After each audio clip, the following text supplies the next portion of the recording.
नमस्कार मित्रांनो, तुमचं परत एकदा स्वागत आहे अचिव्हर्स अकॅडमीमध्ये. तर आजच्या लेक्चरमध्ये आपण transmission and distribution of electrical power वरती काही एमसीक्यू बघणार आहे. त्यामध्ये design of electrical line, use publication, YCTचे क्वेश्चन्स बघणार आहे आपण. ठीक आहे, तर व्हिडिओ शेवटपर्यंत बघा. ठीक आहे, ओके. तर पहिला क्वेश्चन आहे की ट्रान्समिशन सिस्टीम मध्ये V हा व्होल्टेज आहे. In a transmission system if V is the voltage of transmission voltage and weight of copper is needed proportional to. लक्षात ठेवायचं तुम्हाला, जर आपण व्होल्टेज वाढवलं तर आपल्या जे कंडक्टरची साईज कमी होते, म्हणून लक्षात ठेवायचं वेट आहे ना कंडक्टरचं ते इन्व्हर्सली प्रोपोर्शनल व्होल्टेजच्या स्क्वेअरला. ते हे लक्षात ठेवायचं. ऑप्शन नंबर बी. ते हा कन्सेप्ट खूप महत्त्वाचा आहे, याच्यावर एक न्यूमेरिकल पण डिझाईन होतं. तर जे वेट आहे कॉपरचं ते इन्व्हर्सली प्रोपोर्शनल आहे, कारण की आपली जी पी असते ती असते VI cos phi.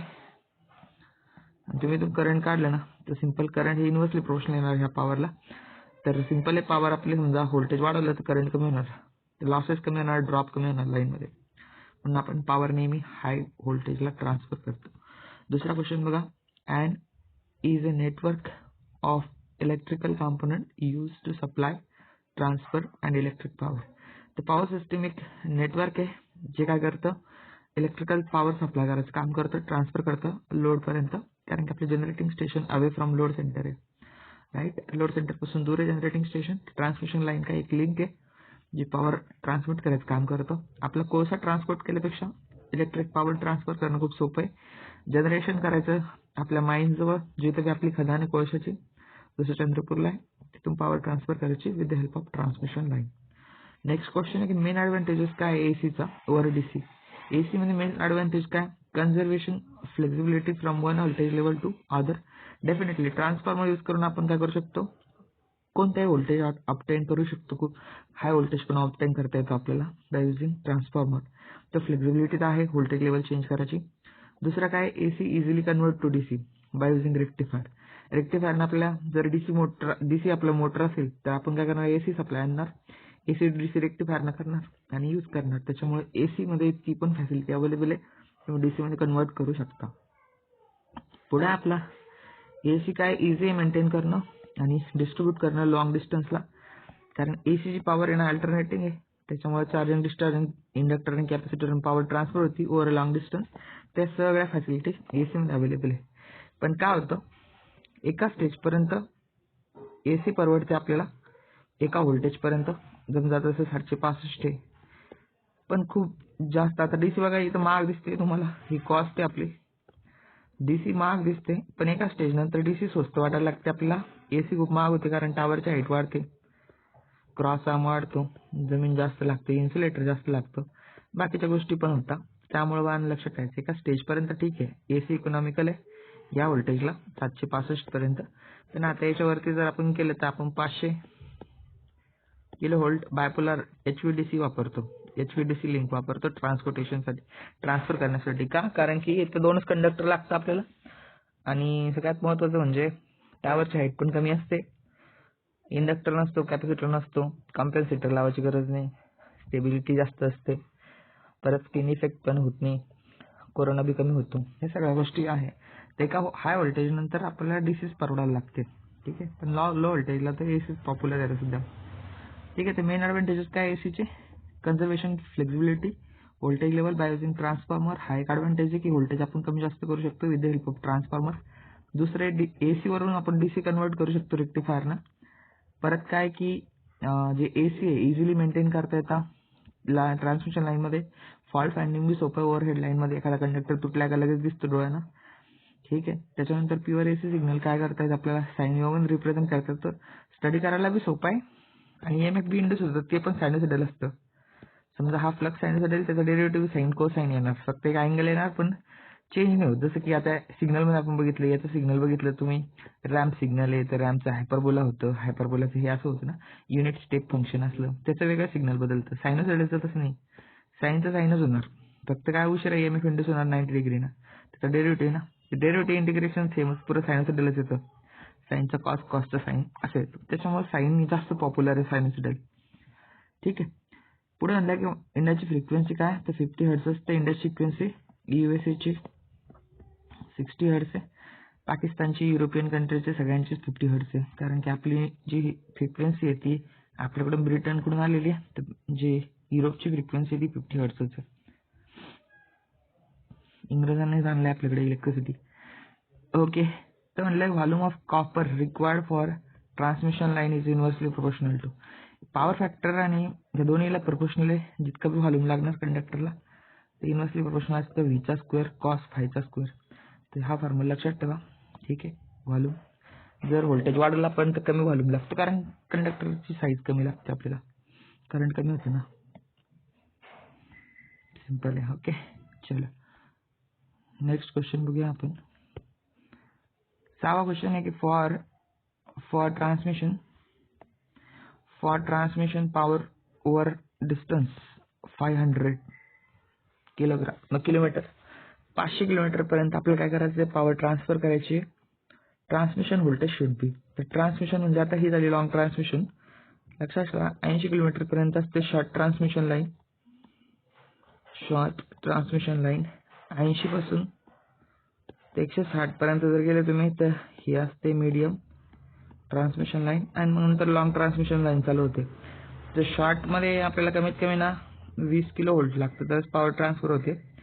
मीडियममध्ये तुम्ही जर बघितलं तर 0 पासून तर 100 किलो व्होल्टपर्यंत, म्हणजे 21 किलो व्होल्टपासून पकडायचं 100 पर्यंत, आणि अबव 100 लागते लॉंग ट्रान्समिशनमध्ये. जर तुम्ही 180च्या 160च्या वर गेले तर सिंपली इथं काय असणार, 500ला किती लागणार आपल्याला तर पकडून घ्यायचं. एका किलोमीटरला 1 व्होल्ट जरी बघितलं तर 500 किलो व्होल्टच्या आसपास आपल्याला लागतं. तसं तिथे स्टँडर्डनुसार एका किलोमीटरला 650 वाढवायचे. ठीक आहे, हे स्टँडर्ड आहे, पण थोडंफार कमी जास्त होत राहतं, एवढं काही नाही. याच्यामध्ये बघा हा दिलाय तुम्हाला 150 ते 220 किलो व्होल्ट. 100 ते 120 एवढा कमीमध्ये नाही होणार पॉवर ट्रान्सफर, कारण की प्रेशर जास्त पाहिजे. समजा आपल्याला दूरपर्यंत पाईपलाईननं पाणी न्यायचंय, याच्यात प्रेशर नसलं तर पाणी दूरपर्यंत जाणारच नाही, त्याची पॉवर ट्रान्सफर कॅपॅसिटीच नसते काही. पॉवर ट्रान्सफर कॅपॅसिटी काय असते, हे सर्ज इम्पिडन्स लोडिंग आपली, याला म्हणजे पॉवर ट्रान्सफर कॅपॅसिटी ही व्होल्टेजच्या स्क्वेअरला प्रोपोर्शनल आहे. जर आपल्याला दूर पॉवर न्यायची आपल्याला प्रेशर वाढावंच लागणार. त्याचा हायएस्ट व्होल्टेज सिरीज प्रॉब्लेम म्हणजे ऑप्शन हे दिलेले आन्सर. ते एक लक्षात ठेवा की 650 किलोमीटर पकडायचं, म्हणजे 650 व्होल्ट एका किलोमीटरला 100ला. मग असं तुम्ही हिशोब करायचं एक रॅन्डम, तर फॉर्म्युला एक त्या फॉर्म्युलानुसार कॅल्क्युलेट करता येतो. पुढे बघा काय म्हणते, the power is transmitted from power house to power house on high voltage. High voltage का ट्रान्सफर करता, कारण की जर आपण व्होल्टेज वाढवलं तर करंट आपला कमी होणार. समजा बघा ना तुम्ही, आता एक आपल्याला 1000 वॅट पॉवर ट्रान्सफर करायची, तर व्होल्टेजचं कॉन्ट्रीब्युशन 200, तर 5 अँपियर करंट लागणार आपल्याला. पॉवर फॅक्टर मी इथे युनिटी पकडतो सध्यासाठी. तर ही 1000 पॉवर ट्रान्सफर झाली, बरोबर आहे. ओके, मग आता I2R जर आपण बघडला 5चा square multiplied by 1 ohm resistance पकडू, तर 25 वॅट लॉस झाला. आता हेच व्होल्टेज आपण वाढवले 1000ला, तर सिंपल 1 अँपियर करंट लागेल आपल्याला, कारण की व्होल्टेजचं कॉन्ट्रीब्युशन ह्या पॉवरमध्ये जास्त आलं, करंटचं कॉन्ट्रीब्युशन कमी झालं. करंट कमी झाला, लॉसेस कमी. आता काय होणार, 1चा square multiplied by 1 watt loss होणार. बघा 25 वरून डायरेक्ट 1 वॅटला लॉस आला. तर सिंपल आहे, हा इकॉनॉमिकल बी आहे, कारण की आपण जनरेट केलेले 100 युनिट आपल्याला पैसे देणार नाही, तर लोडमध्ये गेलेले युनिट देणार. लोडमध्ये पॉवर पोहोचवणं आपलं काम आहे. रिसिव्हिंग एंडला जे व्होल्टेज आहे किंवा रिसिव्हिंग एंडला जी पॉवर आहे ते महत्वाचं आहे. सेंडिंगला किती पाठवलं ते महत्वाचं नाही आहे, रिसिव्हिंगला किती गेलं महत्वाचं आहे. यालाच लॉसेस म्हणतो आपण. लॉसेस जर कमी झाले तरच इकॉनॉमी टिकून धरण. तर बघा काय ऑप्शन दिले, इलेक्ट्रिक करंट ट्रॅव्हल फास्टर. फास्टरचा काही संबंध नाही आहे. ओके, तर सिंपल आहे काय, more economical due to less losses. तर ऑप्शन नंबर बी येणार. डिफिकल्ट तर नाही आहे अजिबात, तुम्ही हाय व्होल्टेजला जनरेट करू शकता, नो प्रॉब्लेम. ठीक आहे, तर सिंपल आहे. स्टीलिंग ऑफ पॉवर हे एकदम बकवास आहे. लक्षात ठेवायचं की मोर इकॉनॉमिकल पॉईंट ऑफ व्ह्यूनच तुम्ही व्होल्टेज वाढवता आणि पॉवर ट्रान्सफर कॅपॅसिटी पण वाढवता, ज्यामुळे आपला लॉसेस कमी होतो आणि परवडतं पण आपल्याला. ठीक आहे, बघूया नेक्स्ट क्वेश्चन नंबर 8. ते म्हणते secondary distribution is generally carried out at which voltage level. Secondary distribution होतं तुमचं 400 व्होल्ट 3 फेज आणि 230 व्होल्ट सिंगल फेज. ठीक आहे, आणि 4 वायर आहे. 4 वायर पाहिजे आपल्याला. 3 फेजचा सप्लाय असतो, लक्षात ठेवायचं. 3 फेज 4 वायर हे सगळ्यात जास्त बेस्ट आहे, इकॉनॉमिकल पण आहे. हे सेकंडरी डिस्ट्रीब्युशन आहे. हे डिस्ट्रीब्युशन ट्रान्सफॉर्मरच्या नंतरची बाजू आहे. ठीक आहे. डिस्ट्रीब्युशन ट्रान्सफॉर्मरला जो सप्लाय येतो ना तो 11 किलो व्होल्टचा येतो. फिडरला जो सप्लाय येतो 11 किंवा 33 किलो व्होल्टचा राहतो. त्याला फिडर म्हणता. ही टॅपिंग नसते. इकडं मग डिस्ट्रीब्युशन चालवणार, इथे टॅपिंग असणार. याला हा डिझाईन होणार व्होल्टेज ड्रॉपनुसार डिस्ट्रीब्युटर आणि फिडर डिझाईन होणार करंट कॅपॅसिटीनुसार. ठीक आहे, लक्षात ठेवायचं. ओके, हे एक महत्वाचं आहे फिडरचा आणि एक कन्सेप्ट. याच्यावर पण एक क्वेश्चन येऊ शकतो. फिडर म्हणजे काय की ज्याला टॅपिंग नाही आहे, सिंपल आहे, ज्याला टॅपिंग नाही आहे. डिस्ट्रीब्युटर काय की तिथून डिस्ट्रीब्यूट झाले आणि हा जो आहे ना हा सप्लाय मेन्स आहे तुमचा. कस्टमरला जे गेलेला वायर आहे ना हा वाला सप्लाय मेन्स आहे जो एनर्जी मीटरला जाणार. इथं मेन स्विच बोर्ड, बाजूला एनर्जी मीटर असणार तुमचा, सिंपल असं पद्धतीनं. ठीक आहे, मग एनर्जी मीटरचा जो बाहेरचा वायर आहे तो तुमचा सप्लाय मेन्स आहे किंवा सबमेन्स पण म्हणतात. बुकमध्ये सबमेन्स दिले. ओके, तो सिंपल आहे. डिस्ट्रीब्युटर व्होल्टेज ड्रॉपवरून डिझाईन होणार आणि फिडर तुमचा करंट कॅपॅसिटी. फिडरला टॅपिंग नसणार. ओके, ट्रान्समिशन होणार 3 फेज 3 वायर. डिस्ट्रीब्युशन होणार आपलं सेकंडरी डिस्ट्रीब्युशन 3 फेज 4 वायर. कारण की सिंगल फेजचा लोड पण लावतात तुम्हाला 4 वायर असल्यावर. एक न्यूट्रल म्हणून काम करणार RYB. ठीक, चलो पुढे बघूया आपण. त्याचा ऑप्शन नंबर आहे इथे दिले. ऑप्शन नंबर आहे हे सेकंडरी प्रायमरी डिस्ट्रीब्युशन हे मोठ्या कंपन्या जास्त लार्ज स्केल इंडस्ट्री ते घेतात सप्लाय. मोठ्या कंपन्या कमर्शियलवाले घेतात. ज्यांचं एक्सप्रेस फीडर असतं तर ते सेपरेट त्यांचा लोड घेतात. कोणाचा लोड नाही राहत त्याच्यावर, डायरेक्ट एकच कंझ्युमर असतं. 11 kVचा सप्लाय घेतात. ते कमर्शियलवाले असतात. छोटी इंडस्ट्री असेल किंवा मग एखादी कंपनी असेल त्यांची, कॉलेज असेल, छोटं मोठं हॉस्पिटल असेल. ठीक आहे, आणि हे असते डोमेस्टिक किंवा मग आपले 3 फेज. ठीक आहे, हा सप्लाय घेणार आपला. डोमेस्टिकला 3 फेजचा सप्लाय नाही लागत, सिंगल फेजचा लागतो. कमर्शियलसाठी लागतो 3 फेजचा. नवा क्वेश्चन आहे आपला. For transmission of same power, transmission of same power DC required more copper than AC. DCला मोर कॉपर नाही लागत. DC मध्ये 2च वायर असतात. AC required more copper than DC. तर ऑप्शन नंबर बी आहे. ऑप्शन नंबर बी काय, कारण की याच्यामध्ये 2 कंडक्टर असतात त्यामुळे आपल्याला DCला कमी वायर लागतात तर कमी वोल्टेज लागणार. ठीक आहे, तर एक चार्ट आहे, तो चार्ट पाठ करून घ्या कंपॅरिझन मधला. ओके, 10 नंबरचा क्वेश्चन बघा. In a 3 phase 4 wire cable cross section area of neutral. न्यूट्रलचा एरिया हाफ असतो, लक्षात ठेवायचं. हा छोटा असतो बारका, म्हणून 3.5 कोर म्हणतो ना आपण. 3.5 कोरचा वायर म्हणजे हा हाफ जो असतो तो न्यूट्रल असतो, तर हा फेज, लक्षात ठेवायचं. त्यानंतर हे 3 फेज 4 वायर सिस्टम हे कॉमनली कुठे यूज करता, सेकंडरी डिस्ट्रीब्युशनला यूज करता. SSCला आलेला क्वेश्चन आहे 2 वेळा, ते लक्षात ठेवा. सेकंडरी, प्रायमरी आणि हे जे होणार ना तिन्ही पण प्रायमरी डिस्ट्रीब्युशन, सेकंडरी ट्रान्समिशन आणि प्रायमरी ट्रान्समिशन 3 फेज 3 वायरला होणार. ठीक आहे, 3 फेज 3 वायर हे लक्षात ठेवा. ओके, ऑलराईट, चलो. तर हेचा ऑप्शन असणार डी, डिस्ट्रीब्युशनसाठी यूज करणार. कारण काय फायदा होतो याचा माहिती का, आपण सिंगल फेजचा 10% लोड लावू शकतो. सिंगल फेजचा अनबॅलन्स नाही होते, थोडाफार लोड हँडल करू शकतो, काही प्रॉब्लेम नाही. आणि सेकंडरी लक्षात ठेवायचं. परत सेकंडरी ना स्टार कनेक्शन असते बरं का, डिस्ट्रीब्युशनची स्टार कनेक्टेड असते. ओके, आता हे कनेक्शन पण सांगून देतो मी तुम्हाला, लक्षात ठेवा. आता इथे जनरेटर आहे. जनरेटरची साईड असते ट्रान्सफॉर्मरची, ही नेहमी स्टार साईड असते, स्टार. कारण प्रोटेक्शनसाठी लागते आपल्याला. यांचं दोघांचं प्रोटेक्शन लावलेलं असतं सेपरेट.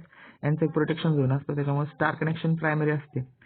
सेकंडरी साईडला डेल्टा असते, लक्षात ठेवा. आणि हा एकमेव स्टेपअप ट्रान्सफॉर्मर आहे. पहिला एकच स्टेपअप करायची गरज तुम्हाला, नंतर मग बाकीचे स्टेप डाऊनच होणार. राईट, हे स्टेप डाऊन तुम्ही जर असले. ही primary transmission, secondary transmission, primary distribution, secondary distribution. त्यात जर बघितलं तुम्ही हा एकमेव असा ट्रान्सफॉर्मर तो स्टेपअप आहे ना, व्होल्टेज वाढवतो जनरेटिंग पासून. तर हा डेल्टा कनेक्टेड असतो, एवढं लक्षात ठेवा. आणि इकडचं साईडचं विचारतात ते, तर हा स्टार कनेक्टेड असतो, कारण 4 वायर पाहिजे तुम्हाला. ठीक आहे, तर लक्षात ठेवा. बस आहे डेल्टा कनेक्टेड. ही बाजू इकडची जनरेटर साईडची स्टार प्रोटेक्शनसाठी ही डेल्टा, त्याच्यानंतर इकडचं स्टार, बाकीचे डेल्टाच असणार. ओके, ऑलराईट, तेवढं लक्षात असू द्या. नेक्स्ट क्वेश्चन बघा. 12 हायेस्ट व्होल्टेज इंडियामध्ये किती आहे? इंडियामध्ये हायेस्ट व्होल्टेज 765. ठीक आहे, इथं ऑप्शन 1 नाही आहे, तर आपण 400 करूया. हे हायेस्ट व्होल्टेज अपग्रेड होऊन आता 765 झाले, आता तर 1200 झाले बांधे. ठीक आहे, पण ऑप्शन बघून चूज करा. 762 असेल त्याला क्लिक करा. याच्यात ऑप्शन जुना क्वेश्चन आहे 15चा आहे ना, 14चा 15चा, त्याच्यामुळे तेव्हा 765 नव्हतं, 400 किलो व्होल्ट होतं. ठीक आहे, चलो डन. नेक्स्ट क्वेश्चन बघूया आपण आता. ओके, 13 नंबरचा क्वेश्चन बघा. काय म्हणते? Which of the following is not standard transmission voltage in India? Standard कोणतं नाही, सरळ दिसतंय तुम्हाला. 33 स्टँडर्ड आहे, 11 आहे, 66 आहे, 132 आहे, 110 आहे, हे पण स्टँडर्ड आहे, 220 आहे, 400, 765, 1200. ठीक आहे, डीसी मध्ये लक्षात ठेवायचं, बायपोलर लाईन मध्ये 500 किलो व्होल्ट आहे. HVDC मध्ये HVDC जे HVDC लिंक असते 500 किलो व्होल्टची असते. Alternating current in transmission at high voltage. Alternating current is transmitted at high voltage. High voltage मध्ये अल्टरनेटिंग करंट हा का ट्रान्समिट करता हाय व्होल्टेज मध्ये? Safeguard against pilferages, minimize the transmission losses, reduce the cost of generation to make the system reliable. Simple आहे, cost यार losses है ना. याच्यात 2 ऑप्शन असतील, आपण लिहिलं असतं. जनरेशनचा नाही काही संबंध, ट्रान्समिशनची कॉस्ट हे होती. समजा जनरेशनची कॉस्ट आपण लोड डिस्पॅच नुसार करतो ना, त्याच्यामध्ये ते फॅक्टर ना, डिमांड फॅक्टर है ना, कनेक्टेड लोड, मॅक्सिमम डिमांड आपण कनेक्टेड लोड, ते आपण जे करतो ते इकॉनॉमिक जनरेशनसाठी है ना. इथे आपण काय करतोय, लॉसेस कमी करतोय, त्याचा ऑप्शन नंबर बी येणार. हे लॉसेस कमी होता, करंट कमी झालं तर व्होल्टेज वाढवलं, करंट कमी होणार. ठीक आहे, सेम कॉन्सेप्ट आहे. Next lower voltage of line feeding area either side of main transmission line. तुम्हाला सांगितलं मी, एकच हाय व्होल्टेजवाली आहे जी प्रायमरी ट्रान्समिशन, लोअर व्होल्टेजवाली सेकंडरी ट्रान्समिशन. सेकंडरी ट्रान्समिशन कोणाला सप्लाय करणार? प्रायमरी डिस्ट्रीब्युशनला. Primary distribution, secondary distribution, secondary नंतर मग कन्झ्युमर येणार, लोड येणार डायरेक्ट. ठीक आहे, तर ही लाईन आहे तुमचे सेकंडरी ट्रान्समिशन, ऑप्शन नंबर बी. जी नेक्स्ट लोअर आहे, लोअर म्हणजे काय असणार, पहिले स्टेप अप होणार, ते एकमेव ट्रान्सफॉर्मर आहे जनरेटिंग स्टेशनचा, तो स्टेप अप असतो, बाकीचे स्टेप डाऊनच असते. जनरेटिंग स्टेशन जवळचा स्टेप अप असतो, लक्षात ठेवायचं. ठीक आहे, त्याच्यात काही डोकं लावायची गरज नाही. हां, व्हेरिएशन लक्षात ठेवा. हाय व्होल्टेजला 12.5 plus minus high voltage side, LT side म्हणजे कन्झ्युमरची साईड आहे ती प्लस मायनस 6% व्हेरिएशन आहे, स्टँडर्ड आहे आई रूलनुसार. ठीक आहे, फ्रिक्वेन्सीमध्ये प्लस मायनस 3%, LT साईडला, कस्टमर साईडला प्लस मायनस 1% हाय व्होल्टेजला. त्यानंतर ग्रीड असतं, ग्रीडमध्ये स्टेबिलिटीसाठी आपण 1% व्हेरिएशन ठेवतो. कन्झ्युमर साईडला 3% व्हेरिएशन चालतं फ्रिक्वेन्सीमध्ये पण, 48.5 पासून 51.5. Fix amount of power transmit करायची ओव्हर सर्टन डिस्टन्स. जर तुम्हाला लॉसेस फिक्स ठेवायचे, fix amount of power is transmitted over a long distance, fix power loss जर फिक्स ठेवायचे तुम्हाला, तर कंडक्टरची साईज वाढवावं लागेल. कारण पॉवर काय I² R आहे, रेजिस्टन्स वाढणार तुमचा साईज 30 ठेवली तर, मग त्याच्यामुळे तुम्हाला काय करणार, मोर कॉपर लागणार. जाड कॉपर घ्या, एरिया वाढवा ना. एरिया वाढवला तुम्ही तर रेजिस्टन्स कॉन्स्टंट राहणार, आणि व्होल्टेज वाढवा, व्होल्टेज वाढलं करंट कमी होणार तुमचं, म्हणजे लॉसेस मेंटेन राहणार. तर सिंपल आहे. त्याचा ऑप्शन नंबर तुमचं सी आहे. Weight of conductor required will be inversely proportional to square of voltage and power factor. आता पॉवर फॅक्टर तर लोडच आहे, आपल्या हातात नाही. मग आपण काय करणार, मेन फोकस आपला व्होल्टेजवर असणार. तर व्होल्टेजवर ते आपला मेन फोकस आहे. व्होल्टेज वाढवायचं तुम्हाला, लॉसेस तेवढेच राहणार. व्होल्टेज वाढवलं तर करंटची जी तुमची रिक्वायरमेंट आहे, करंट कमी होऊन जातो, आणि कंडक्टरची साईज पण वाढवायची थोडी, जेणेकरून तुमचा रेजिस्टन्स बी कॉन्स्टंट राहणार.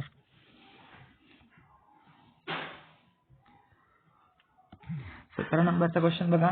हाय व्होल्टेज ट्रान्समिशन इफिशियन्सी खूप हाय असते, लक्षात ठेवायचं, 85 ते 95%. ठीक आहे, इलेक्ट्रिकलच्या कोणत्याही मशिनरीची ना 90%च्या वरच असते समजा इफिशियन्सी. ट्रान्सफॉर्मरची तर 98% पर्यंत आहे, 98%, 99% पर्यंत. ठीक आहे, डिस्ट्रीब्युशन ट्रान्सफरचे 97 पर्यंत. तर हे हायली इफिशियंट आहे. जे रोटेटिंग मशीन असतं ना, ते आपण तुमच्या 85च्या वर इफिशियन्सी देता. इलेक्ट्रिकलच्या इफिशियन्सी काही टेन्शन नाही घ्यायचं, हायेस्ट वाला चूज करायचं.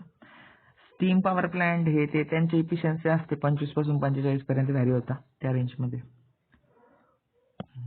इन्क्रीज करायचं तुम्हाला ट्रान्समिशन व्होल्टेज डबल केलं तुम्ही, ठीक आहे, ओरिजिनल व्हॅल्यूच्या. तुम्ही जर व्होल्टेज डबल केलं तर तुमच्या स्क्वेअरना लॉसेस कमी होणार, तर 1/4 होऊन जाणार, ठीक आहे. 1/4 ना ऑप्शन नंबर डी. इथं डिस्क्रिप्शन पण दिले.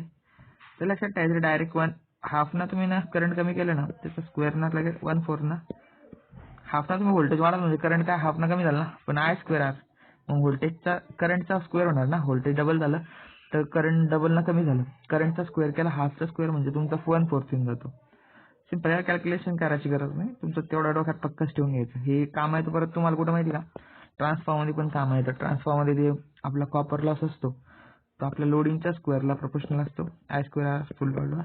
तिथे हाफ लोड केलं की 1/4 करून टाकायचा, सिंपल, ठीक आहे. एकच कन्सेप्ट तुम्हाला बाकीच्या सब्जेक्टमध्ये पण काम येतं. इकडे बघा, high voltage line which feed substation distribution transformer. डिस्ट्रीब्युशनला ट्रान्सफॉर्म करून करते ती प्रायमरी डिस्ट्रीब्युशन असते ना, primary distribution option number C. मग नंतर मग कन्झ्युमर असणार डायरेक्ट, ठीक आहे.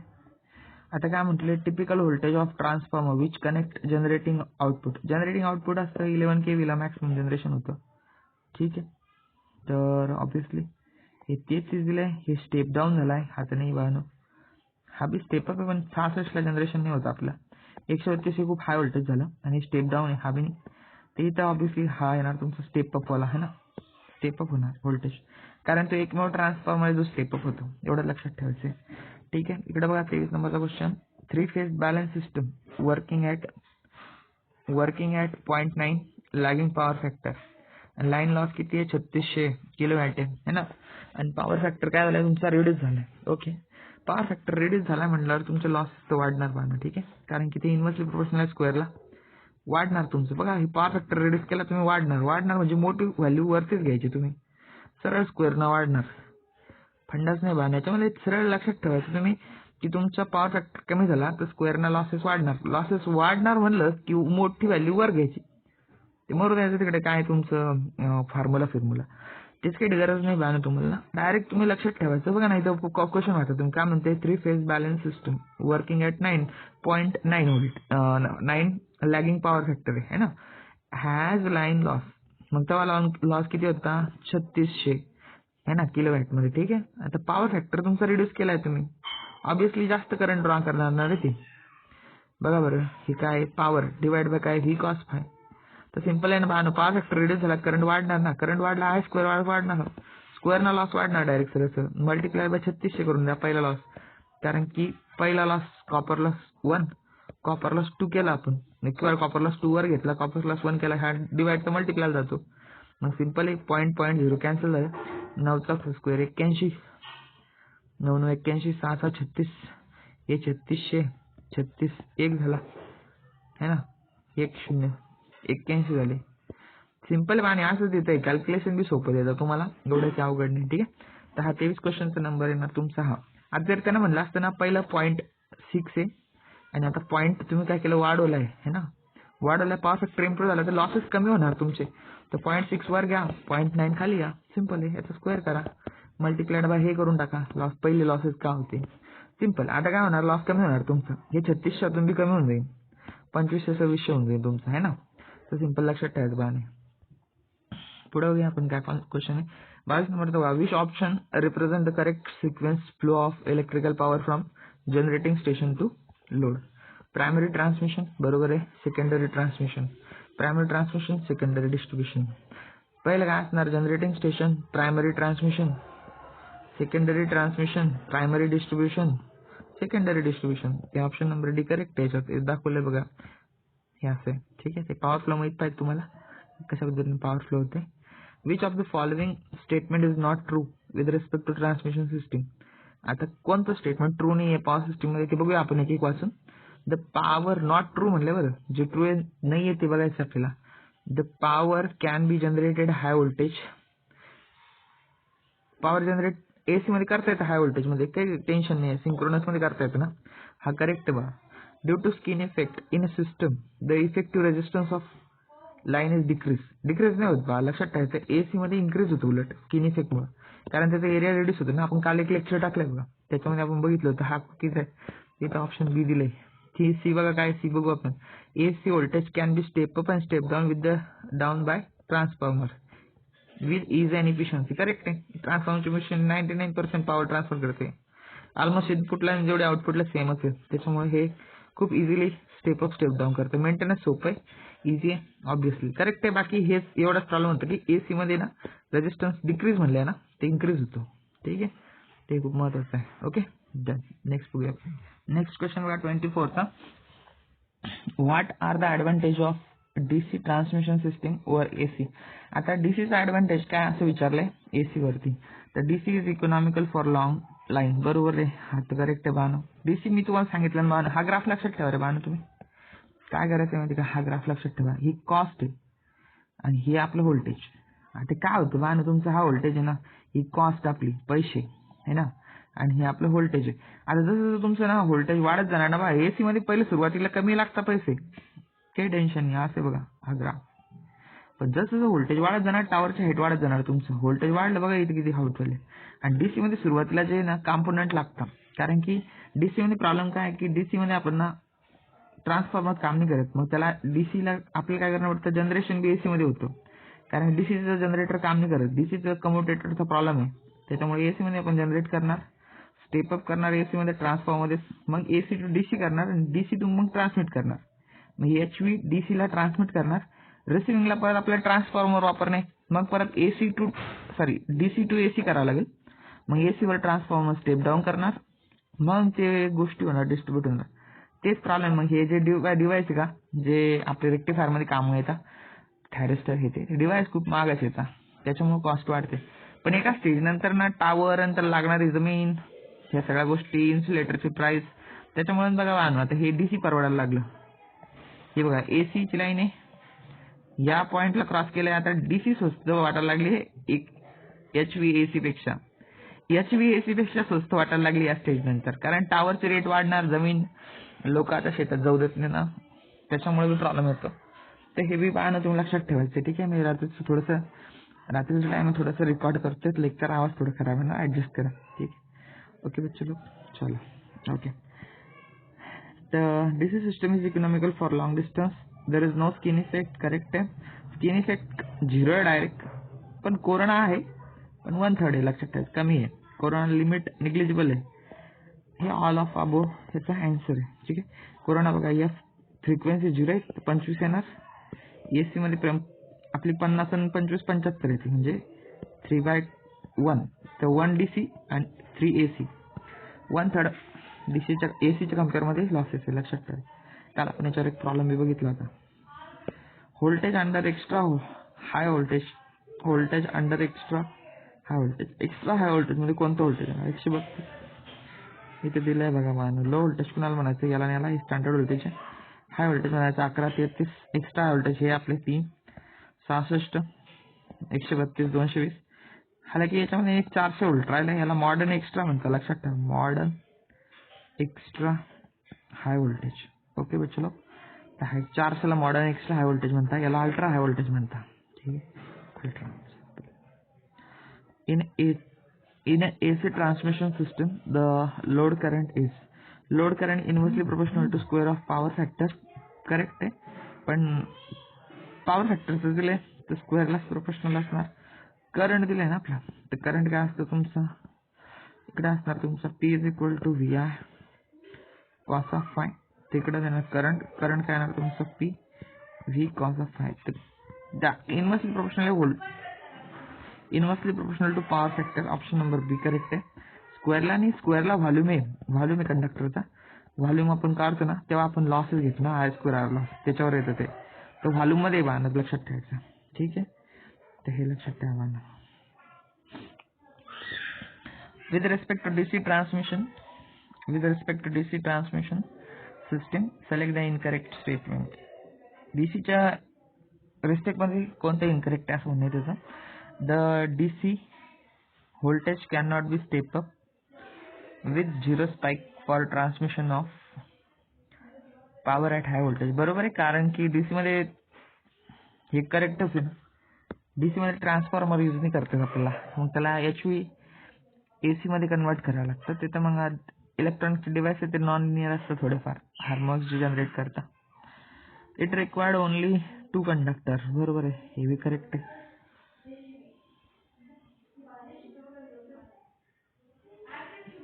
त्याच्यानंतर electrical power can be generated at high voltage DC without any commutation problem. हे रॉंग आहे. डीसी जनरेट नाही करता येत ना आपल्याला, कारण की आपलं जे कम्युटेटर आहे ना ते कम्युटेटरच्या थ्रू ब्रश असता, ब्रशने कलेक्ट करतो आपण, कारण की ईएमएफ इंड्यूस होतो आपल्या आर्मेचरवरती आणि आर्मेचर कुठे रोटरवर. मग आपल्याला हे रोटेटिंग पार्टवरती 11 किलो व्होल्ट जनरेट केलेलं कलेक्ट करणं पॉसिबल नाही आहे, इथे स्पार्क होणार, त्यामुळे कम्युटेशनचा प्रॉब्लेम येतो. तर आपण एचपीला डीसी, जी एचपी डीसी आहे ना ते फक्त एसी जनरेट करणार, एसी टू डीसी करणार त्याला, मग ट्रान्समिट करणार, लक्षात ठेवायचं. तर हा एकदम रॉंग आहे. यामध्ये सांगितलंय विदाउट एनी प्रॉब्लेम, तर प्रॉब्लेम ते येणार वाहन. देर इज नो इंडक्टन्स, हे करेक्ट आहे. तर option number C it right वाहन. ठीक आहे. इथं हा डिसएडव्हान्टेज तो ॲडव्हान्टेज करून सांगतोय. Which of the following voltage level is used in primary transmission. Primary ट्रान्समिशनला कोणतं व्होल्टेज होता हे यूज करणार, कारण की प्रायमरी ट्रान्समिशनला जर तुम्ही बघितलं तर हायेस्ट 765, त्याच्यानंतर 400 व्होल्ट आहे, किलो व्होल्ट केव्ही, 220 आहे, 132 हे व्होल्टेज आहे प्रायमरीला. नंतर मग 110, 66 हे सेकंडरी होणार. डिस्ट्रीब्युशन चालू होणार 33 पासून 33, 11. Secondary distribution 440, 230 single phase. त्याचं ऑप्शन येणार 132, ऑप्शन नंबर डी. पुढं काय म्हणते ते, which of the following has consider for overload and underground electrical power transmission and distribution. Which of the following has to be considered for overhead, underground, electrical, power transmission and distribution. Voltage at consumer premises must be maintained within 4 to 6%. हे correct आहे. 6% ला maintain करावं लागतं voltage, ते declare केलं गव्हर्नमेंटनं, कारण की लोकांचे इक्विपमेंट व्यवस्थित काम करणार, मेंटेनन्सची गरज नाही पडणार, लाईफ बी वाढणार. The transmission cost should be undoubtedly excessive नाही पाहिजे, कॉस्ट कमी पाहिजे. हेच इनकरेक्ट आहे. इनकरेक्ट विचारलंय का आपल्याला? अच्छा सॉरी, या ऑप्शन दिले, ऑप्शन मध्ये ऑप्शन आहे, तर हे रॉंग आहे, हे तर करेक्ट आहे मानून. ठीक आहे. The insulation resistance of whole system should be high. बरोबर आहे, कारण लिकेज करंट कमी पाहिजे, मग इन्सुलेशन जास्त पाहिजे. Loss of power system it self should be small. बरोबर आहे, लॉसेस स्मॉल पाहिजे, 10% खाली पाहिजे. तर एक सी आणि डी बरोबर आहे, ए सी डी बरोबर आहे. याचा बी बी बी ऑप्शन ए बरोबर बना आपलं. ठीक आहे, तर सिंपल आहे. तुम्ही थोडंसं लक्ष देऊन वाचलं ना तुम्हाला होऊन जाते. हे 4% नसतं बा, हे 6% असतं.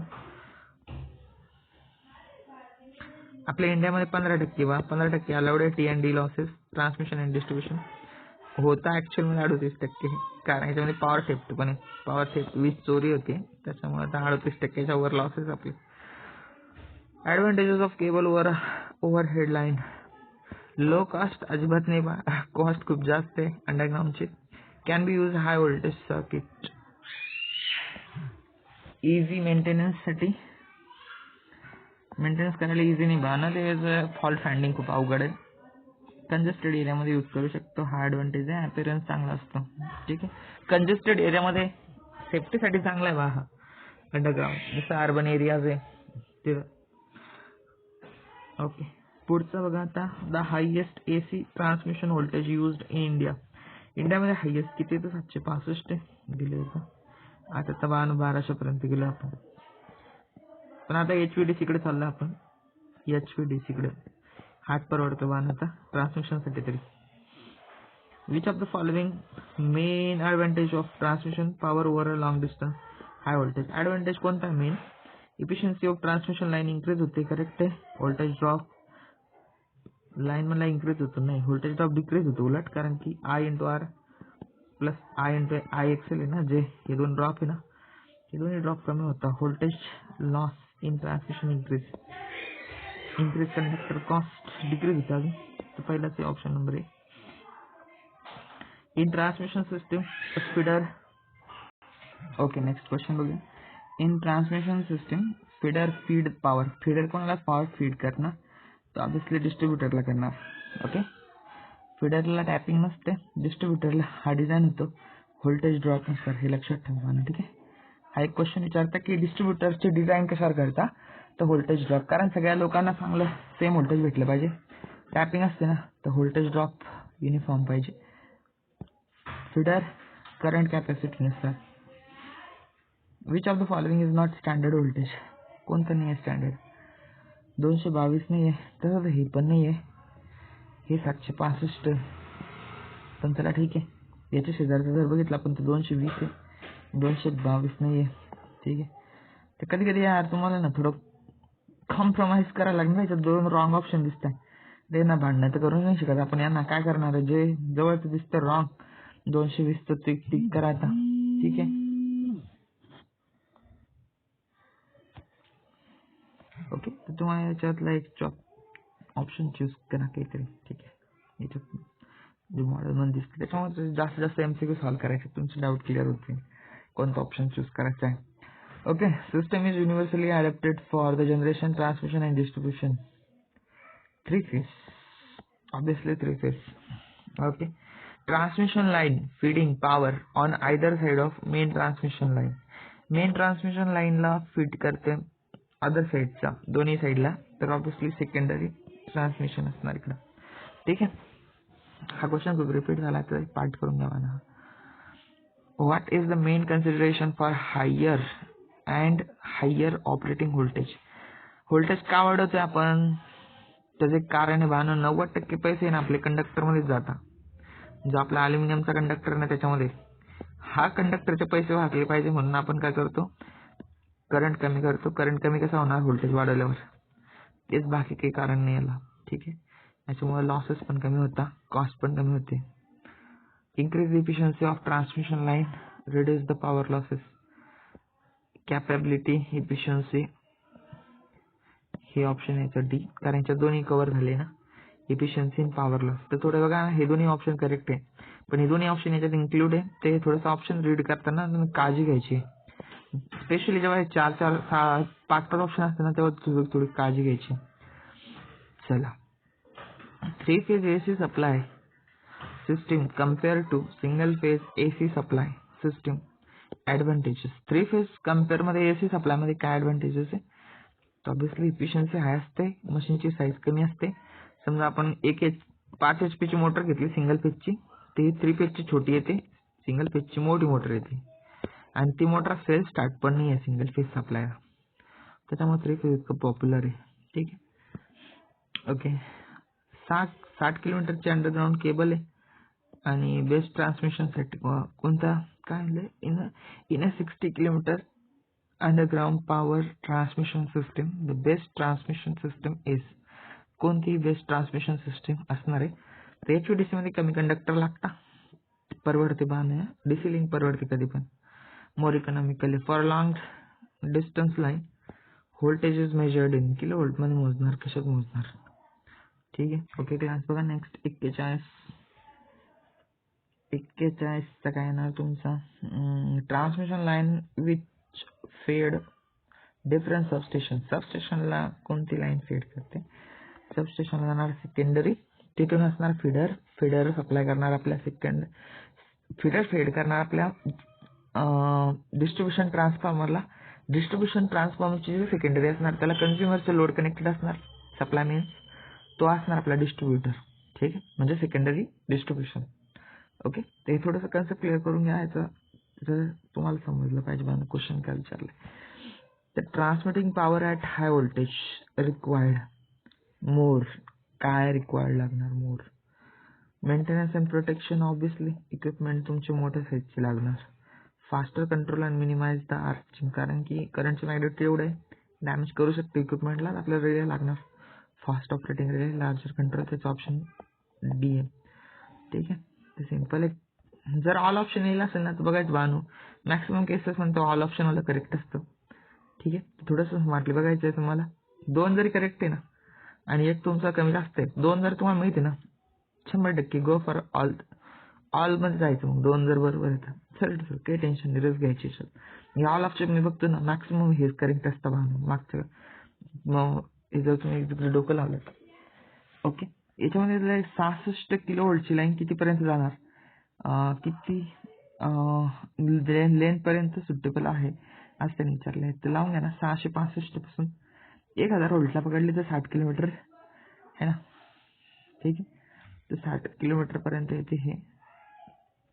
ओके, तुम्ही जर 650 जर केलं ना ह्या फॉर्म्युलेला, तर 6000ला केलं तुम्ही डिवाइड 650 त्याच्याच आसपास येते 100च्या आसपास. ठीक आहे, तर 100च्या आसपास हे सगळे 100च्याच वरती ऑप्शन आहे. तर 60 बेटर ऑप्शन आहे. म्हणजे जर हा ॲक्युरेट नाही आहे 60 बी, कारण याचं जर बघितलं तुम्ही तर ते तरी येणार समजा 90च्या आसपास येतं आहे, 90 किंवा 100च्या आसपास. ठीक आहे, दुसरा ऑप्शन नाही तर मग तुम्ही असं करा, हा फॉर्म्युला आहे त्याचा, किंवा मग अंदाजे पकडून टाकायचं 650 व्होल्ट. ठीक आहे, ह्या फॉर्म्युल्यानं बी फॉर्म्युल्यात तर टाकतच नका, अंदाजे कॅल्क्युलेट करायचं. कोण कॅल्क्युलेट करणार, कॅल्सी अलाउड नाही. Power is transmitted over a large distance says 200. Long transmission line झाली तर व्होल्टेज किती लागणार मग ते बघा. हे पाठ करायचं बघा ना तुम्ही. Short transmission line 20 kilo volt, medium transmission line at least 100. मग याच्या वरच जायचं बानू, वरच जायचं, वरचं ऑप्शन एकच आहे. सरळ सांगते तुम्हाला, ही लॉंग ट्रान्समिशन लाईन आहे, तुम्हाला व्होल्टेज तेवढंच लागणार, तेव्हाच पॉवर आपले ट्रान्समिट होणार. ओके, चला थोडं फास्ट घ्या आता. In 3 phase transmission line transmission efficiency increase. कधी इन्क्रीज होणार, जेव्हा तुमचं व्होल्टेज इन्क्रीज होणार. डेफिनेटली व्होल्टेज इन्क्रीज होणार तुमचं. Current density, power factor decrease नाही, पॉवर फॅक्टर डिक्रीज नाही करायचं आहे. करंट डेन्सिटी इक्वेशन आहे. Length of conductor is increase. Length वाढला तर अजून तर लेंथचं तर आपल्या हातात नसतं. वन ट्रान्समिशन लाईन पॉवर करायची, ट्रान्सफर तो जाडा कंडक्टर घ्यायला घेतलं तर रेजिस्टन्स मेंटेन करायला. 45 येणार आहे. Okay, which of the following is type of distribution system according to the nature of current. करंटच्या नेचर एसीडीसी असतं ना, बरोबर आहे नाही, एसी डिस्ट्रीब्युशन आहे बी ऑप्शन. एसीडीसी करंटचं नेचर म्हणजे एसीडीसी. त्याच्यानंतर बघा ना, त्याचं जर हे बघितलं तुम्ही इनडोअर आउटडोअर आहे ना, ॲप्लिकेशननुसार power substation, frequency substation, voltage substation असं असतं. कन्स्ट्रक्शननुसार रेडियल है ना, सप्लाय कसे केला तुमचा. त्याच्यानंतर तुमचं मग परत इंटरकनेक्टेड असतं, म्हणजे इंटरकनेक्टेडमध्ये आपल्या काय असतं, खूप सारे सप्लाय येऊन कनेक्ट केलेले असते. ठीक आहे. In transmission line cost of lost energy is obviously inversely proportional असणार स्क्वेअर ऑफ व्होल्टेज. ह्या डी ऑप्शन याचा, कारण की तुम्ही जर व्होल्टेज वाढवलं तर लॉस कमी होणार. ऑब्विसली इन्व्हर्सली प्रोपोर्शनल टू व्होल्टेजचा स्क्वेअर. ठीक आहे. ओके, नेक्स्ट क्वेश्चन थोडा ब्लर मी वाचतो तुमच्यासाठी. What is the main drawback of underground transmission system as compare to overhead transmission system. अंडरग्राउंडचा मेन ड्रॉबॅक हाच आहे की त्याची कॅपिटल कॉस्ट खूप जास्त आहे, इनिशियल कॉस्ट. ठीक आहे, हाच एक मेन डिसएडव्हान्टेजेस आहे, बाकी तर खूप ॲडव्हान्टेजेस आहे. त्याच्यानंतर ना मला हाय व्होल्टेजला ना तुम्हाला त्याच्यात अंडरग्राउंड केबलमध्ये ना त्याच्यात हीट डिसिपेट व्हायला जागा नसते. ओव्हरहेडमध्ये कसं असतं, पॉवर लॉस झाले, हीट प्रोड्यूस झालं तर हवा लागत राहते, नॅचरल कुलिंग होत राहते. अंडरग्राउंडमध्ये तसं नाही आहे, त्याचे थर्मल लिमिट लय डेंजर आहे ना, त्याला अन्न हवा जायला काय जमिनीत गाडलेला राहतो वायर, तिथं जर पॉवर जास्त डिसिपेट झाली तर जास्त व्होल्टेजला नाही डिझाईन करतात आपल्याला. ते जास्त पॉवर जर ट्रान्सफर केली, एक तर कॅपॅसिटर खूप जास्त असतो त्याचा. ठीक आहे, तो प्रॉब्लेम आहे, तो एक प्रॉब्लेम आहे, थर्मल लिमिट आहे त्याला. 49 मध्ये काय होतं की if the transmission voltage increase by K times the size of conductor will be, केच्या स्क्वेअरने रिड्यूस होणार. एकदम सिंपल आहे पाहण्याचं, आन्सर एकच आहे. तुम्ही जर बघितलं क्वेश्चन फ्रेमिंग वेगळं आहे, क्वेश्चन तोच आहे. मी आता 50वा क्वेश्चन सॉल्व्ह करतोय, 50 पैकी 10 क्वेश्चन तरी व्होल्टेजवरच आले, तो कॉन्सेप्ट समजून घ्यायचा तुम्हाला. म्हणून मी म्हणतो तुम्हाला कन्सेप्ट क्लिअर करा. तुम्ही किती एमसीक्यू सॉल्व्ह करा, 1000 एमसीक्यू सॉल्व्ह करणार, एक्झाममध्ये 1001 एमसीक्यू येणार. त्याच्यामुळे कन्सेप्ट तुमचे फिक्स आहे ना, कन्सेप्ट पहिले क्लिअर करा. बसा 3 घंटे अभ्यास करा, 3 घंट्यातले 2 घंटे आरामशीर कन्सेप्ट क्लिअर करा, 1 घंट्यात एमसीक्यू लावा, बस. असं स्ट्रॅटर्जी पाहिजे तुमची. सिम्पल स्ट्रॅटर्जी हीच आहे. एमसीक्यूच्या आधी कन्सेप्ट क्लिअर करा, नंतर एमसीक्यू सॉल्व्ह करताना तुम्हाला कॉन्फिडन्स येणार. ठीक आहे. Choose the incorrect statement with respect to DC. DC मध्ये काय आहे, इनकरेक्ट स्टेटमध्ये बघा, potential stress on insulator is less as compare to AC. Correct आहे, करेक्ट आहे. ठीक आहे, हा करेक्ट आहे. कारण की पोटेन्शियल स्ट्रेस म्हणजे काय असतं की त्याच्यामध्ये काय असतो, तुमचा जो शंट कॅपॅसिटन्स बनतो ना, त्याच्यामुळे काय होतं की अनइक्वल डिस्ट्रीब्युशन होतं. जे नियरेस्ट कंडक्टर आहे ना त्याच्यामध्ये जास्त स्ट्रेस असतो डिस्कचा, याच्यात जास्त व्होल्टेज, कारण इथून करंट जास्त चाललाय ना. मग करंट जास्त चाललाय बघा, इथून करंट डिवाइड झाला, शंटमध्ये गेला की इकडे गेला है ना. तर याच्यात करंट जास्त चालला, करंट जास्त चालला म्हटल्यावर काय असणार, करंट इंटू एक्सेल ही व्होल्टेज आहे ना. व्होल्टेज अक्रॉस डिस्क काय असतं, करंट इंटू एक्सेल सॉरी एक्सी. तर करंट जास्त आहे तिथं स्ट्रेस जास्त आहे. तर हे एसी मध्येच होतं, डीसी मध्ये नाही होत. Electrical power can be generated at, हे क्वेश्चन रिपीट झालाय, सरळ सरळ सांगते तुम्हाला की हाच चुकीचा ऑप्शन नंबर बी चे नाही करतायत ना, कम्युटेशनचा प्रॉब्लेम आहे. Which of the following system is used secondary transmission of electrical power. Secondary transmission ना, सेकंडरी ट्रान्समिशन मध्ये कोणतं व्होल्टेज यूज करता याच्यातलं सांगितलं. तर ऑब्विसली 66 आणि 110 3 फेज 3 वायर. याच्यामध्ये ना 4 वायर दाखवलाय, हा यूज करता पण याच्यात 4 वायर आहे, तर 4 वायरमुळे हा रॉंग झाला. 3 फेज 3 वायर हा आहे, 3 फेज 3 वायर पण हा एकदम लो व्होल्टेज आहे, इतकी सेकंडरी नाही. हे डिस्ट्रीब्युशन चालू झालं लक्षात ठेवा. 33 पासून डिस्ट्रीब्युशन चालू झालं. हे मोठ्या कंपन्या हे ई लाईन घेतात, ते जसं तुमचं बजाज आहे, महिंद्रा आहे, ह्या कंपन्या हे सप्लाय घेतात. तिथून चालू झालं प्रायमरी डिस्ट्रीब्युशन, मग सेकंडरी डिस्ट्रीब्युशन असणार. सिंपल आहे, हे ऑप्शन 110 करेक्ट असणार. 166 करेक्ट असतं, पण हे 4 वायरमुळे रॉंग झालं. तिथे थोडंफार असं डोकं लावायचं तुम्हाला. If distribution voltage is rise from 11 kilo volt to 33, तर डायरेक्ट काय आलं 33 गेलं, तर मला वाटतं 3 पटीने वाढवले आहे तुम्ही. तर 3 पटीने वाढवले लॉसेस किती न होणार, त्याच्या स्क्वेअर ना, तर 1/9 ना कमी होणार, डिक्रीज बाय 1/9. तिथं तुम्हाला कळते भान, सिंपल स्क्वेअर करून टाका बस, बाकी काही नाही. हा कन्सेप्टवर खूप जास्त क्वेश्चन येतो. 54 नंबरचा क्वेश्चन बघा. Which of the following system distribution offer best economy. Distribution कोणतं बानू, 3 फेज 4 वायर एसी 3 फेज. ओ सॉरी, याच्यामध्ये ना हा ऑप्शन करेक्ट काय, कारण की डायरेक्ट करंटला कमी 2 कंडक्टर लागतात ना. ठीक आहे, जर एसीचे ऑप्शन असते ना सगळे बघा, अशी सिल मिस्टेक होऊ शकते एक्झाम मध्ये, तर लक्षात ठेवायचं बानू, जर एसीचे ऑप्शन असले हा बेस्ट होता, पण याच्यामध्ये डीसीचा ऑप्शन आहे, तर डीसी मध्ये 0.0 असं लागतं ना, कळालं का. तर एक चार्ट आहे तो पाठ करून घ्यावं, तर डीसीला कमी लागणार. ठीक आहे, ओके चला, असं सिल मिस्टेक नका करू माझ्यासारख्या. Which of the following condition lead to increase transmission efficiency. कोणती कंडिशन आहे जी इन्क्रीज करणार ट्रान्समिशन व्होल्टेज. तर ठीक आहे, ट्रान्समिशन व्होल्टेज इन्क्रीज करायचं, तुमचा करंट कमी करायचा आहे. करंट काय, power divide by V cos bye, दोन्हीला कमी करा. Increase both voltage and power factor, हा दोघाला इन्क्रीज करायचं. ऑप्शन यायचं बांधते तू. डिक्रीज करणार तर करंट वाढणार, करंट वाढला आय स्क्वेअर लॉस वाढणार. Increase voltage, decrease power factor, ही बाकी वाचायची गरज नाही बांध तुम्हाला. सिम्पल कन्सेप्ट क्लिअर ठेवा, डोक्यात क्लिअर ठेवा की काय होतंय नेमकं. त्याच्यातून तुमचे लगेच ऑप्शन क्लिक होऊन जाणार, टिक होऊन जाणार विदिन 15-20 सेकंद. मग 1-2 प्रॉब्लेम असे येणार न्यूमेरिकल ना, त्याला 2-3 मिनिटं जाऊ द्या ना. समजा मान बघा 5 क्वेश्चन आहे, 5 क्वेश्चन मध्ये 4 क्वेश्चन सिंगल लाईनर आहे, जे जेई लेवलचे असतात, असिस्टंटला सुद्धा बरं का.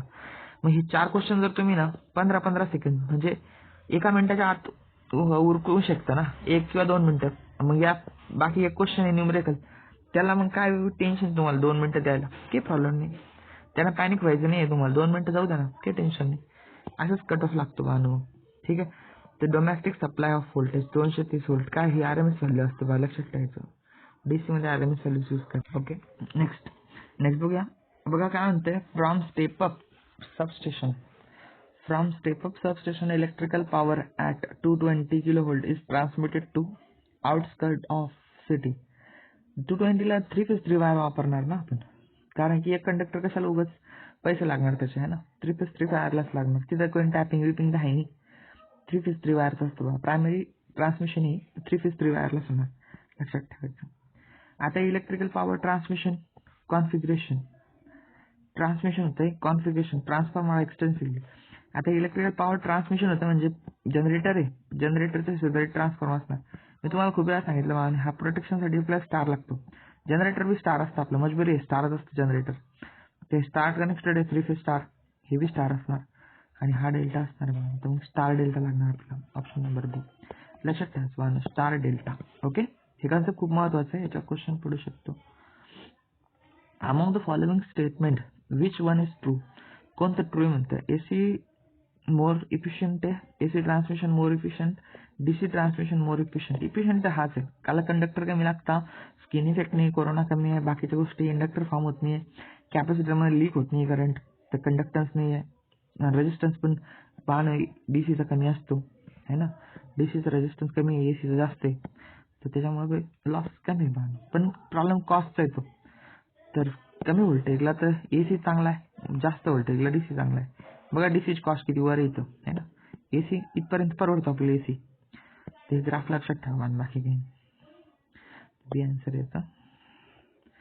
With increasing voltage and power factor, voltage आणि पॉवर फॅक्टर वाढवला तर करंट कमी होणार, तर लाईन कंडक्टरची कॉस्ट काय होणार, कॉस्ट डिक्रीज होणार ना, ऑब्विसली डिक्रीज होणार कॉस्ट.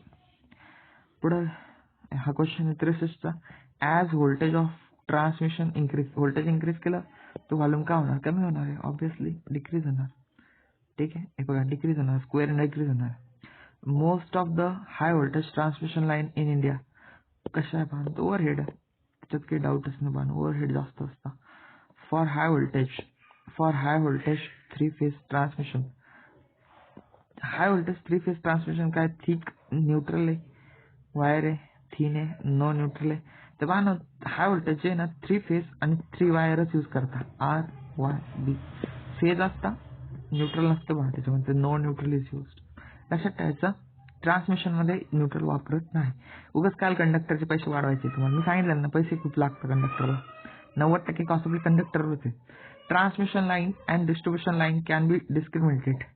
ट्रान्समिशन हाय व्होल्टेजवाली असते, डिस्ट्रीब्युशन लो व्होल्टेजवाली असते है ना, ही बल्कमध्ये पॉवर ट्रान्सफर होते. डिस्ट्रीब्युशन काय होतं की डिस्ट्रीब्यूट होते ना पॉवर. जसं वाहन बघा, ट्रान्समिशन म्हणजे काय, मोठ्या पाईपलाईन आणले तळ्यावरून, मोठं तळ इथं डॅम आणि मोठ्या पाईपलाईन आणली, मग आपण काय करणार, इथं टाकीमध्ये भरणार ती, मग टाकीतून सगळ्या पाईपलाईन गल्लीत जाणार, गल्लीतून नळाला जाणार, ही डिस्ट्रीब्युशन चालू झालं. आणि ही पाईप आलो नाही एका माणसाच्या घरी नाही जाणार ना, एवढं त्याला गरजच नाही. 765ची काय गरज त्या माणसाला, नाही गरज, ते काय घेईन 762 मारायला, करंट लागून मरेल ना ती, तर त्याला काही गरज नाही पाहणं, सिम्पल. तर काय म्हणते बघा, हे transmission line and distribution line कशाने डिफरन्स आहे, दोघांचं voltage level, size of conductor आणि ऑपरेटिंग व्होल्टेज. ऑपरेटिंग व्होल्टेज कंडक्टरचं बी आहे, दोन्ही ऑप्शन आहे का बघूया, अमाऊंट ऑफ करंट कॅरिंग, यार दोन्ही ऑप्शन नाही येतं, आपण व्होल्टेजवरूनच डिस्क्रिमिनेट करू. ठीक आहे, व्होल्टेजवरून डिस्क्रिमिनेट करू, कारण करंट लोडवर डिपेंड असतं. ठीक आहे, ओके ठीक आहे. आता ओके, नेक्स्ट बघूया क्वेश्चन नंबर 64.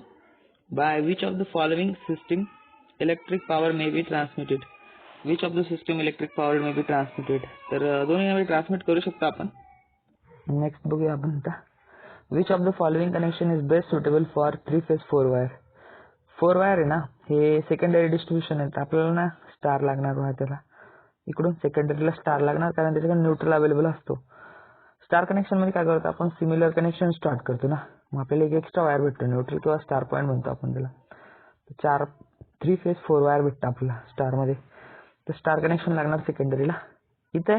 पण स्टार कनेक्शन यूज नाही होत बा, याच्यामध्ये काय होतो, प्रॉब्लेम येतो, ट्रान्झिएंट करंट फ्लो होतं याच्यामध्ये, ते स्टार यूज होत नाही. ठीक आहे, डेल्टा आपल्याला लागणारच नाही, मग हे ऑप्शन करेक्ट बानो, कारण डेल्टामध्ये ना एक लूप भेटतं, याच्यामध्ये थर्ड हार्मोनिक करंट सर्क्युलेट होत राहतो. तर ठीक आहे, एवढं डीप जायची गरज नाही, जस्ट लक्षात ठेवा डेल्टा स्टार वापरता. Efficiency effective resistance of conductor will B same as ohmic resistance Wien. आता हे ओहमिक रेजिस्टन्स आणि इफेक्टिव्ह कधी सेम राहणार, जेव्हा डीसी सप्लाय असणार, युनिफॉर्मली डिस्ट्रीब्यूट होणार आपला वायर. ठीक आहे, आपला जो करंट असणार तो युनिफॉर्मली डिस्ट्रीब्यूट होणार, एसी म्हणतच नाही होत ना, डीसी मध्ये होतं. तर हे समजून जायचं तुम्हाला, हे स्किन इफेक्टचा फंडा आहे बघा, काल जे प्रॉब्लेम घेतले आपण त्याचाच फंडा हा. Electrical power is most common method used electrical grid transfer power. Electric power मध्ये जे ना 3 फेज सप्लाय जास्त यूज करता, जे पॉवर ट्रान्समिशनसाठी. ठीक आहे, पुढचा क्वेश्चन आहे की हायेस्ट व्होल्टेज ट्रान्समिशन लाईन मध्ये starting from generating point is called as. Primary transmission म्हणणार ना आपण त्याला, ऑब्विसली हायेस्ट व्होल्टेज जे प्रायमरी ट्रान्समिशन, एकच स्टेप आहे. If transmission voltage and line increases, transmission voltage increase केलं लाईनचं, तर व्हॉल्यूम ऑफ कंडक्टर का होणार, डिक्रीज होणार, ऑब्विसली ऑप्शन डिक्रीज होणार, इन्व्हर्सली प्रोपोर्शनल आहे ना, डिक्रीज होणार. ओके, चलो नेक्स्ट क्वेश्चन बघूया आपण. तर 800 किलोवोल्टची ट्रान्समिशन लाईन आहे, maximum power transfer capacity P आहे, इफ ऑपरेटिंग व्होल्टेज 400 केलंय आणि सिरीज रिॲक्टन्स काय केलंय, अनचेंज आहे, सेम आहे, तर पॉवर ट्रान्सफर कॅपॅसिटी काय होणार, पॉवर ट्रान्सफर कॅपॅसिटी व्हीचा स्क्वेअर अपॉन आर ही मॅक्सिमम कॅपॅसिटी आहे. तो व्होल्टेज कमी केलाय तुम्ही, तो वरती पहिले 800 होता, आता 400 करून टाकलाय है ना. तर काय करून टाकलाय बघा ना तुम्ही डायरेक्ट, सॉरी पहिले आता 400 करून टाकलाय, पहिले 800 होता, ते डायरेक्ट हाफ केलाय ना. तर हाफचा स्क्वेअर का होऊन जाणार बघा, तुम्ही हाफ केलाय बघा. अगोदर किती होता, 800 होता, नंतर तुम्ही काय करून टाकले हाफ. त्याला कम्पेअर कसं करायचं बघा ना, सिम्पल आहे. सिम्पल पहिले म्हणायचं power transfer P2 divide by P1 is equal to काय करणार, इकडे येणार V2 डिवाइड बाय P1. हे डायरेक्टली प्रोपोर्शनल ना, आणि याच्या खाली काय बघा आता इन्व्हर्सली प्रोपोर्शनल एक्स, पण ही कॉन्स्टंट आहे, कॅन्सल होऊन जातं. मग आता सरळ काय ना व्होल्टेज आणि व्होल्टेज आणि दोघांचं काय स्क्वेअर आहे. तर V2 काय आहे, V2 400 झाला आहे. किलो तर काही टेन्शन नाही घ्यायचं, किलो तर राहू द्या. हे 800 झालंय, याचा स्क्वेअर येणार ना. ते काय होऊन जाणार बघा तुमचा 1/2 आहे, तो 1/4 होऊन जाणार. ते हे P/4 होणार, ऑप्शन नंबर ए. ठीक आहे, इथे बघू शकता तुम्ही. एवढे कॅल्क्युलेशन बी करायची गरज नाही, तुम्हाला आयडिया येऊन जाते की पॉवर ट्रान्सफर कॅपॅसिटी कमी झाली म्हणून. ठीक आहे, हे लक्षात ठेवा बानो. या एक्झॅक्ट जर इक्वेशन बघितलं तर जनरेटेड व्होल्टेज ही आणि त्याचा रिएक्टन्स आणि हे टॅन लोड अँगल आहे, हे एक्झॅक्ट इक्वेशन आहे. पण याच्यातून मॅक्सिमम जर पकडलं तर आपण डेल 90 डिग्री घेतो आणि ई आपण व्होल्टेजचा स्क्वेअर घेऊन टाकतो. एक्स किंवा झेडसी पण कधी कधी घेतो आपण, याला सर्ज इम्पिडन्स लोडिंग पण म्हणतो आपण याला. ठीक, या मॅक्सिमम कॅपॅसिटी म्हणतो. ठीक आहे, बाकी बघूया आपण पुढचं. ओके, 2-3 क्वेश्चन राहिले मानो. नेक्स्ट बघूया आपण. Electricity supplied system invariably 3 phase and they are so design. तर बॅलन्स राहिली पाहिजे, सगळे व्होल्टेज सेम पाहिजे. VR, VY, VB सगळे बॅलन्स राहिले, ते एकमेकाला फ्लक्स कॅन्सल करणार. तर टेलिकम्युनिकेशनचे जे हे येतं इंटरफरन्स होतं ते पण नाही होणार. त्याच्यामुळे आपण काय करतो, ट्रान्सपोजिशन बी करतो बाण. असे कंडक्टरची पोझिशन चेंज करतो आपण, राईट. अशा पद्धतीनं तुम्ही जर बघितलं असेल तर सगळे व्होल्टेज बॅलन्स राहा म्हणून आपण काय करतो, आर नंतर आज खाली आणतो याला अशा पद्धतीनं, राईट. हा वाय अशा पद्धतीनं ट्रान्सपोर्ट करणार, सगळ्या पोझिशनला आपण ठेवतो कंडक्टरला. ठीक आहे, तर हे लक्षात ठेवायचं बाण तुम्हाला, बॅलन्स सिस्टम. ओके, नेक्स्ट बघा काय म्हणतंय. नेक्स्ट क्वेश्चन बघा. नेक्स्ट म्हणतंय की which of the following is not valid advantage of underground system of electrical distribution as compare to overhead. तर कोणता ॲडव्हान्टेजेस नाही आहे, लेस मेंटेनन्स आहे, ऑब्व्हियसली आहे, करेक्ट आहे.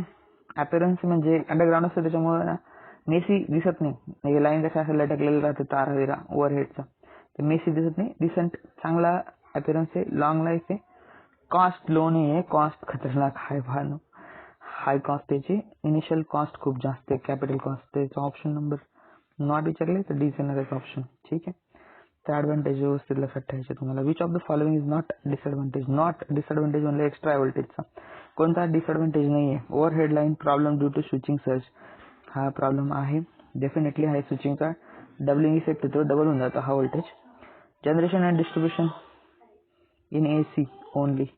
Generation and distribution of power is in AC only. Corona problem increased voltage gradient. Correct आहे. Insulation coordination based upon the switching impulse. हे बी बरोबर आहे. जनरेशनचा काही प्रॉब्लेम नाही पाहणार आपल्याला, जनरेशनचा डिस्ट्रीब्युशनचा काहीच प्रॉब्लेम नाही. ते आता खूप इझी आहे ना, जनरेशन करणं सिंक्रोनस ना. असं की आपण डीसी वापरला तरी जनरेशन आणि डिस्ट्रीब्युशन आपण दोन्ही एसी मध्येच करणार आहे ना, त्याचा काही प्रॉब्लेम आहे नाही. ठीक आहे, HVAC मध्ये त्याचा प्रॉब्लेम नाही आहे. प्रॉब्लेम कशाचा आहे, ट्रान्समिशन, हाय व्होल्टेजला ट्रान्समिशन करणं, टावरची हाईट बल्की होते, बाकी काहीच नाही बनत. ठीक आहे, त्याचा आन्सर येणार बी, ऑप्शन बी. ओके, तर बी आहे बानो याचा ऑप्शन. तर हा जनरेशन मध्ये प्रॉब्लेम नाही आहे, हा डिसएडव्हान्टेजेस नाही, ॲडव्हान्टेजेस आहे. ठीक आहे, ठीक. नेक्स्ट लास्ट वाला क्वेश्चन बघूया आपण आता. काय highest AC voltage in transmission in India. तर हायेस्ट कोणता आहे तुला, आता 765 दिला याच्यात. ठीक आहे, हे लेटेस्ट वाला 2021चा, त्याच्यामुळे 765 ऑप्शन अवेलेबल आहे, तर हे तुम्ही क्लिक करा. ठीक आहे बानो, तर अशा पद्धतीने आपण काय केलं की 75 क्वेश्चन सॉल्व्ह केले. बघा, एका मिनिटापेक्षा कमी वेळात आपण क्वेश्चन सॉल्व्ह केले, त्यात बी तुम्हाला मी सांगतोय म्हणून. तर तुम्ही अशा स्पीडनं क्वेश्चन सॉल्व्ह करा पूर्ण. बाण काय करा, रिडिंगची स्पीड बी वाढवा. ठीक आहे, काही टेन्शन नाही बाण. ॲक्युरेसी पाहिजेच आपली, पण ॲक्युरेसी बी बाण नसतं, ॲक्युरेट असून चालत नाही. एका घंट्यात तुम्ही 10-15 क्वेश्चन सॉल्व्ह केले आणि ॲक्युरेसी काय करता, ॲक्युरेसीला स्पीड मल्टिप्लाइड बाय ॲक्युरेसी असं, स्पीड पण पाहिजे. ठीक आहे, तर पुढच्या लेक्चरमध्ये आपण बघणार आहे पॅरामीटर्स, ABCD पॅरामीटर्स, आणि हे बघणार आहे आपण पुढच्या लेक्चरमध्ये. पुढच्या लेक्चर असणार आपलं ABCD पॅरामीटर ऑफ लाईन. याच्यावरती काही MCQs असणार आपले, जसे कॅपॅसिटन्सचे कॅल्क्युलेशन्स आहे, त्याच्यानंतर इंडक्टन्सचे कॅल्क्युलेशन आहे, ABCD पॅरामीटर्स आहे, GMD GMR त्याच्यावरचे काही प्रॉब्लेम्स आपण घेणार, सर्ज इम्पिडन्स लोडिंगवरला घेणार. ठीक आहे, ते हे सगळे आपण पुढच्या लेक्चरमध्ये घेऊ. ठीक आहे, तोपर्यंत थँक्यू व्हेरी मच, कारण की खूप लेंदी झालं ऑलरेडी लेक्चर. थँक्यू.